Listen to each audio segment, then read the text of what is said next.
بسم الله، صلوا على سيدنا محمد عليه أفضل الصلوات والسلام.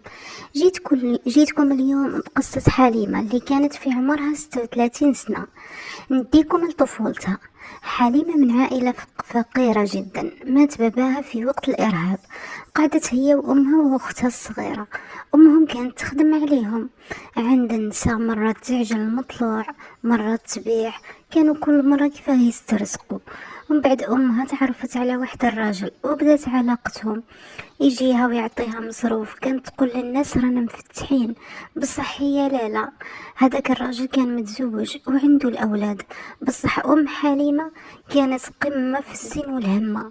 جيت بتو ليها وداتو على مرتو، كان يجيب ليها كل خير من الذهب ومصروف، جيران يشوفوا. وكانت أم حليمة يمينة تقول لهم رجلي، وطلعت بناتها بالحرام. حتى لواحد النهار كترت عليهم الهضرة، والجيران تقلقوا من هذا السيد اللي داخل خارج، وقاع الناس على بالهم باللي ماشي في الحلال، وعلى بالهم يمينة تكذب. وصح هذاك الراجل راح جاب شيخ الجامع وفتح على يمينة قدام قاع الناس. قال لهم مرتي وما نزيد نسمع منكم حتى كلمة. ومنا بدات الهضرة تمشي حتى لحقت المرتو الأولى. هنا دابتو وطلقها، ما سمح في ولادو يصرف عليهم، بصح راه عند يمينة نهائيا. واحد الليلة كما العادة حطت يمينة العشاء وتلمت العائلة يتعشاو. البنات وراحوا يرقدوا، يمينة وراجلها قعدوا يحكوا. قال لها اسمعي، انتي عمرك ما سقسيتيني واش نخدم ولا من وين نجيب الدراهم؟ ومن بعد خبرها، قال لها هو باللي كان مشعوذ والناس طايحه عليه من كل بلاد. قال لها كنت نخدم في راس مدينه، بصح دوك واش رايك نخدم هنا في الصاله؟ قالت له مرحبا بك دارك. وبدا يخدم والناس سمعت بيه، بدات تجيه من كل بلاصه.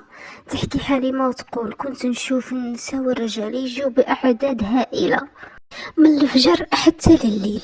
كان يخدم حاجات وطلامس، كانت تسمعه وتقول كانوا يخدموا عنده من كل بلاد.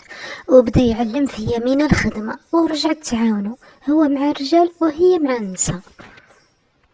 قالت كنت نشوف اللي يجي على راجلها سامح فيها، واللي ما تزوجش تجي عنده، وكل واحدة وحكايتها. كانوا مجربين خدمة يمينة وراجلها، يعني سحرهم يأثر. قالت حليمة حتى لواحد النهار مرض راجل امها اللي كانت تعيط له سيدي وطاح فراش. يمينة جابت له شحال من طبيب، بصح ما عرفوا له علاج، من غير هو كان عنده مرض سكري. كان غير الحمى ورجليه ويديه ووجهه يتنفخوا ويزرقوا. واحد ما فهملو. قعد هكذا وكنت نشوفه يتعدى بسطر ويديه ما يقدر يحركهم من كثر النفخ، اما رجليه كانوا بزاف يتنفخوا ما يقدر يتحرك. واحد النهار يمينة طالع عليها الحال، رجعت تخدم للنساء بصح ماشي بزاف، بحكم راجلها مريض، يعني تخدم الحاجة الخشينة اللي تجيب الدراهم بزاف ولأحبابها. كنت كل ما نقرب لسيدي نشم ريحة تقول بطانة، حاشاكم ريحة لا تطاق. وواحد كانت يمينة تنقي فيه وحليمة تعاون فيها. أصابع رجلو الصغير لقيناه طايح في الأرض، منظر مرعب وريحة كارثة، وبلاصة وين طار صبعه كانت بيضة تقول دود فيها. بعد ما نجري للطبيب، غير جا شافو تخلع. قال لها وش هذا؟ كون قران اكلت رجلو، لازم دوك ندوه السبيطار. غير جريت الجرنا يديه، جاو رفدوه وراح السبيطار مع يمينة. قعد قريب 20 يوم، قطعوا له رجله بصح مات. مات ما قدرش يقاوم. حتى في السبيطار كانوا اطباء ما يدخلوش عنده بزاف، الريحه فايحه تخرج من شنبرته، ما كان اللي يقدر يتحمل يقرب ليه. السكر نتاعو كان يطلع بزاف بعد العمليه، ولو ما مات كانوا لازم يبتروا له يديه تاني، لانه كانوا كارثه تنفخوا وبين اصابع يسيل واحد الماء فايح. حالته كانت بزاف صعيبه، والموت كان رحمه وستر ليه. ودايما هذا جزاء السحرة، لا يفلحون ابدا، فلا يفلح الساحر حيث اتى. فاتت على موت وأشهر ورجعت يمينة لخدمتها، وبدات الناس تجيها من كل بلاصة كما كان هو قبل منها، وبدات حتى هي تدخل الدراهم مع دراهمو وشرينا دار، وبدات حالتنا تتحسن ماديا أكثر ما كان سيدي. يمينة كانت تخدم مع النساء بزاف، والرجال تاني كانوا يجيو يسحروا للنساء، تخيلوا حتى تجار كانوا يجيو باش يبيعوا سلعتهم، كانت تخدم كل شي. واحد النهار انا قلت ليمينة لازمني نخدم، كرهت من الدار، وكنت سمعت بسبيطار خاصهم في راملة. قالت لي صاي انا ندخلك، مدت لي واحد كتاب صغير حطيته في صدري ورحت دخلت للمدير، ودخلت كونكور ربحته بلا حتى مجهود، وبدت تخدم. كنت في مصلحة الاستعجالات، اما اختي الصغيرة كانت ما تدخل ما تخرج، وحتى قراية ما قرات، كانت تخدم مع يما يمينة بزاف، يعني هي اللي تمد لها وتعاونها، وكانت حافظة كل شي منها. اما انا حليمة كنت خاطيني خدمة هذيك ما نعرف والو، نشوفها من بعيد برك. وواحد النهار قعدت نحكي ليما على اكسيدو صرات عندنا وموت عندنا غسلناهم. خلعتني ما همتها اكسيدو، كان همها برك تسقسيني على مصلحة الجودة وكيفاه موتا هادو وشكون يقوم بيهم. حيرتني. وبعد مدة عام هكذا واحد النهار كنت قاعدة مع اختي مروة ويما يمينة مع النساء، هي قالت لي علاه ما تجيبش صحاباتك اللي يخدموا معاك اليما وهكذا تزيدي مصروف ليك. قلت لها هذه غير نسايا، انا ما نخدمش هكذا. وصدقوني انا كنت بزاف نخاف، وانا الوحيده في دارنا اللي نصلي ونقرا القران. من نهار دخلت نخدم ما ديت على يما مصروف، كنت نصرف على روحي. حتى هذاك الكتاب اللي دخلت به المدير ندمت اللي ديته معايا. مهم قلت لها انتي مهبوله، انا اصلا ما عندي صحابات، وزيد ما على بالهمش واش تخدم يما. ضحكت عليا وقالت لي بهلوله، على بالك يماك تخدم مع زوج في مصلحه الجودة، وهذه من سنين وهي معاهم، ماتت وحده ودوك وحده اخرى راها تجينا. استغربت من واش دير في مصلحه الجودة، تخيلوا. قالت لي جيب لها مال اللي تغسل به الاموات، ومرات تتفنى معاهم صوالح، يعني سحر. تشكيت كيف راها تقدر تخدم هكذا. بعد ما خبرتني مروة ما كنت قادرة نسمع ولا نهضر، تشوكيت. خبرتني مروة انه وحدة كانت تحب واحد بزاف، بصح هو تزوج واحدة اخرى. قالت لي تقفته، يعني لا رجولة لا والو مسكين. قالت لي شحال من مزوج ومرتو طلقته بسبب ما ولدت معاه. وزيد كيما جات راحت، وزيد حكاية. رحت نخدم الغدوة من داك وكنت حشمانة، عرفت انه الناس على بالهم انا بنت من. رحت للمدير، دخلت عنده قلت له باغيه نتبدل للصحراء. قال لي علاه؟ قلت له عندي ظروف، كنت نعرف واحد كان يخدم معايا وتبدل للصحراء. عيطت له قلت له شوف لي اجراءات، وبعد مده ومعاناه قدرت نتبدل تندوف. رجعت للدار عادي، وبعد العشاء خبرت يما يمينة، قلت لها راهم بدلوني لتندوف ولازم نروح نخدم تما.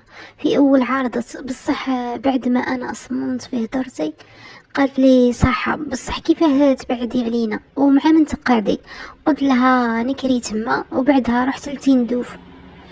مدت لي بزاف دراهم بصح ما ديتهمش، قلت لها عندي خليهم نخاف نضيعهم، اذا سحقيت راني نقول لك ارسلي لي. ما خليتهاش تحس اني هاربه منها ومن خدمتها. رحت وبديت نخدم في تندوف، وكنت كاريه دار وكوزينه. وبعد مدة عام تعرفت بواحد انسان كان تقي ويخاف ربي بزاف.